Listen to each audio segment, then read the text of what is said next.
Gulsong niya kahapon pa rin ang text. Yung message ni Dr. Pedro. Yeah.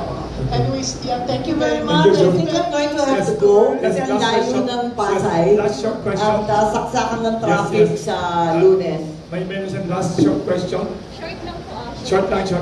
Just to ask the progress of your Senate Bill 2629 kasi nalalapit na po yung election. So, is this possible ba yung Senate Bill na yung mga barangay elected officials is magiging 6-term, yung 6-year term?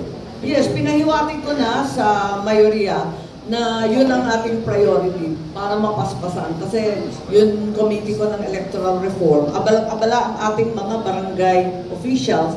At nagtitipid tayo ngayon, di ba? May budget na inihain, laki-laki ng budget.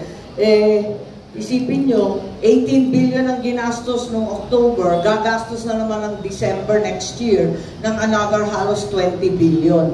Ang lalaking halaga na linulustay lamang sa politika.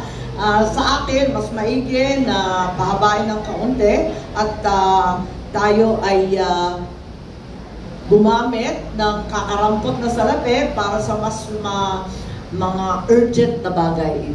Maraming salamat. Ako'y